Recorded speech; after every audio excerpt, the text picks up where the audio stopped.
10 millions de dollars canadiens viennent d'entrer dans des laboratoires, sans passer par leur compte bancaire. Ils prennent la forme de requêtes Claude. Le chercheur reçoit une capacité immédiate, mais pas les clés de la machine qui la produit. Qui finance alors qui? Épisode Anthropique. Les crédits d'API Claude vont-ils piéger la science? Chapitre 1. Le don qui ne devient jamais des liquidités. Un laboratoire allumé d'un clic peut aussi dépendre d'un interrupteur extérieur. 8 institutions canadiennes voient arriver une promesse qui paraît immense sur l'écran d'un administrateur. Selon l'annonce d'Anthropique, 10 millions de dollars canadiens de crédits d'API Claude destinés à des recherches sur les applications bénéfiques de l'IA. Mila à Montréal, le Vector Institute à Toronto et AMI à Edmonton figurent parmi les bénéficiaires annoncés. À l'échelle d'un laboratoire, le détail concret compte davantage que le chiffre rond. Un doctorant peut lancer une série d'évaluations le matin au lieu d'attendre un bon de commande ou de réduire son protocole à ce que le serveur local supporte. C'est une ressource déjà branchée. Pourtant, elle n'est pas une subvention classique. Des liquidités laissent l'équipe arbitrer entre du calcul et les autres moyens de la recherche, qu'il s'agisse de recruter ou de collecter. Un crédit d'API ne finance qu'un chemin, appeler le modèle d'un fournisseur avec ses conditions d'accès et d'usage. Il évite la négociation initiale, mais il transforme aussi le budget en droit d'usage révocable. La liberté de dépense, elle, ne disparaît pas dans une ligne de contrat. Elle permet de changer d'outil quand l'hypothèse change.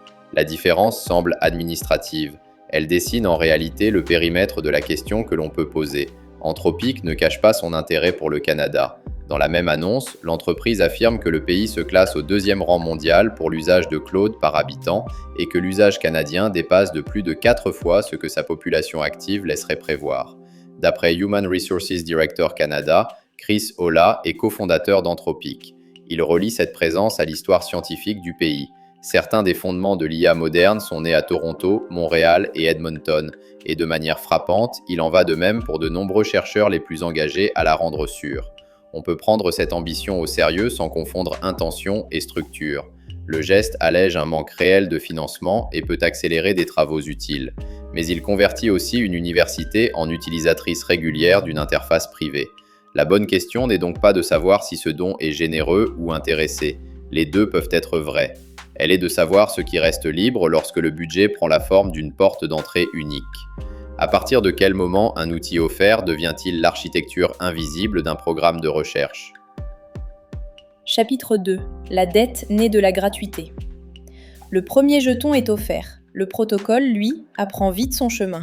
Le verrouillage académique ne ressemble pas à un contrat spectaculaire. Il commence par des détails de méthode. Un groupe construit ses jeux de test autour des sorties de Claude. Ses invites s'ajustent au comportement du modèle, tandis que les assistants apprennent les tableaux de bord du fournisseur et que les journaux de l'interface deviennent la trace du travail. Chaque choix est rationnel isolément. Leur accumulation crée un coût de sortie. Lorsque le crédit s'épuise, déplacer une ligne budgétaire vers un concurrent ne suffit pas. Il faut refaire des mesures, comprendre ce qui varie avec l'autre modèle, puis requalifier les résultats, parfois jusqu'à redéfinir la question. Dans une recherche reproductible, cette friction est particulièrement sensible. Une API est un service susceptible d'évoluer, alors qu'un article doit pouvoir être relu des mois plus tard. La dépendance est donc aussi méthodologique. Un résultat peut sembler stable parce que le protocole est stable, alors qu'il dépend d'une version du service qui n'est plus accessible. L'article garde sa date. L'instrument, lui, peut avoir changé derrière l'écran. Si l'accès donne surtout à un modèle fermé, certaines recherches deviennent plus faciles à mener que d'autres. Étudier les garde-fous d'un assistant ou tester ses usages sociaux entre naturellement dans le couloir. L'examen des poids du modèle, de son architecture ou de ses étapes d'entraînement reste hors de portée. Ce n'est pas une faute du fournisseur. Une entreprise n'a pas l'obligation de livrer son actif stratégique. C'est une limite que l'université doit nommer avant de présenter le crédit comme une infrastructure scientifique complète. La pression concurrentielle à regarder ici n'est pas frontale. C'est une compression par l'amont. Le fournisseur du calcul peut aspirer une part de la marge de manœuvre du laboratoire sans devenir son concurrent académique. Le laboratoire obtient de la vitesse, l'amont décide du produit auquel cette vitesse s'applique. Une paillasse illustre bien le problème. Si le fabricant prête un microscope très performant, mais conserve l'accès aux réglages, aux pièces et à l'historique des images, la découverte reste possible. La capacité à vérifier l'instrument devient néanmoins conditionnelle. Refuser l'appareil n'est pas le remède, surtout lorsque les budgets publics manquent. L'université doit rendre portable le protocole et les éléments qui permettront d'en contrôler le résultat, puis ne louer que la capacité temporaire. Sinon, la gratuité d'aujourd'hui devient le coût de transition de demain.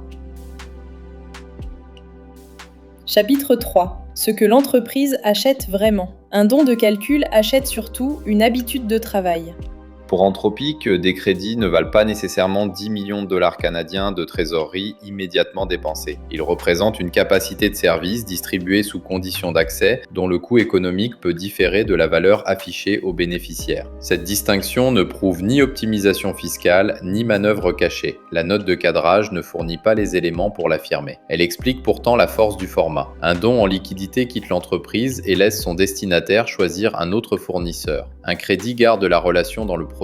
Il soutient un travail réel tout en faisant de l'interface le lieu naturel où ce travail commence. Le fournisseur accélère l'adoption de son produit là où se forment les futurs chercheurs, ingénieurs et responsables de politique publique. Il observe aussi quels usages demandent du calcul, quelles évaluations deviennent centrales et quels problèmes résistent. Même si les règles de données limitent ce qu'il peut exploiter, la présence dans l'écosystème oriente l'apprentissage commercial. On comprend mieux un marché en fournissant son atelier qu'en le regardant de loin. Ce mécanisme ne suppose pas que le laboratoire devienne une vitrine docile. Il suffit que les meilleures pratiques, les routines de sécurité et les appels d'offres futurs se forment autour d'un outil déjà familier. Dans un budget contraint, l'option connue pèse plus lourd que l'option théoriquement ouverte mais coûteuse à évaluer. Le véritable actif distribué n'est donc pas seulement du calcul, c'est la réduction du risque perçu pour choisir Claude une nouvelle fois. Selon The Next Web, Anthropic avait déjà engagé, en mai 2026, 200 millions de dollars dans un partenariat de distribution non commerciale avec la fondation Gates. Pris avec l'initiative canadienne, ce précédent suggère une stratégie de diffusion qui dépasse le geste isolé. Il faut cependant garder le mot exact, suggère, pas démontre. Les bénéficiaires ne sont pas de simples vitrines, et leurs travaux peuvent critiquer les modèles mêmes qu'ils utilisent. Le rapport de force dépendra des clauses, durée des crédits, évolution des plafonds, usage des données et préavis avant une modification du modèle qui empêcherait de préserver un protocole. L'université ne protège pas son indépendance en exigeant une pureté impossible. Elle la protège en négociant ses droits concrets. L'enjeu est aussi budgétaire. Un crédit crée une habitude de consommation, puis un besoin de continuité au moment où le financement promotionnel s'arrête. La facture future ne portera pas seulement sur les appels d'API. Elle inclura le temps de migration, les résultats à refaire et les équipes à réentraîner. Voilà pourquoi le prix affiché n'est pas la valeur du don. Sa valeur scientifique dépend de ce que le laboratoire pourra conserver lorsqu'il ne sera plus client privilégié. Le mécénat utile finance une capacité. La science libre conserve les moyens de l'interroger. Chapitre 4. Accepter, mais garder la sortie. Une porte ouverte n'est une chance que si le laboratoire conserve son propre plan du bâtiment. La souveraineté scientifique ne signifie pas que chaque université doit entraîner son modèle généraliste dans son sous-sol. Cette ambition serait souvent coûteuse et mal orientée. Elle signifie que les choix critiques restent réversibles. Données exportables, versions appelées documentées, invites archivés et comparaison possible avec une autre solution. La recherche publique peut acheter de la vitesse sans céder la capacité de contredire son fournisseur. Une charte d'acceptation rendrait ce compromis visible. D'abord, une dotation publique doit rester disponible pour choisir une autre méthode, le crédit ne faisant que la compléter. La portabilité de la trace scientifique et un préavis avant tout changement affectant un protocole doivent figurer au contrat. Le programme réserve enfin des moyens pour vérifier ces résultats ailleurs que dans l'interface offerte. Cette dernière clause est décisive. Elle ne réclame pas l'autarcie, elle paye la possibilité de comparaison. Sans elle, l'équipe peut mesurer une performance, mais ne peut plus distinguer ce que son résultat doit à son hypothèse et ce qu'il doit à la machine qui l'a rendu possible. Ces exigences ne sont pas une défiance rituelle, elles rendent le partenariat plus honnête pour les deux parties. La gouvernance compte autant que la clause technique. Une université pourrait publier les conditions d'accès, la part de ses expériences qui dépend du crédit, et le coût estimé d'une réplication sur un autre service. Cette transparence ne condamne personne. Elle donne aux financeurs publics une mesure du besoin qu'ils laissent au mécénat privé et permet aux autres équipes de juger ce qu'elles pourraient réellement reproduire. Anthropic peut démontrer que son offre soutient la science plutôt qu'elle ne l'oriente. Les institutions peuvent accepter l'accès sans maquiller la dépendance potentielle en philanthropie sans contrepartie.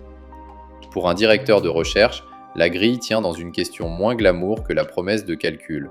Que reste-t-il de notre résultat si l'API change, si le budget s'arrête ou si l'on doit partir ?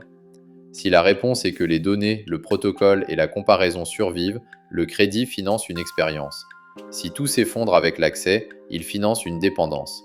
Le laboratoire du début n'a pas besoin de posséder chaque machine. Il doit posséder le plan de sortie et la capacité de refaire l'expérience derrière une autre porte. C'est là que le don devient réellement scientifique. La prochaine question sera simple. Qui garde les clés quand l'essai prend fin? C'est le test que tout don de calcul devrait pouvoir passer. Accepter des crédits. Claude peut accélérer la recherche à condition de financer aussi la sortie. Dans la science publique, l'indépendance se mesure au jour où l'on peut changer de porte.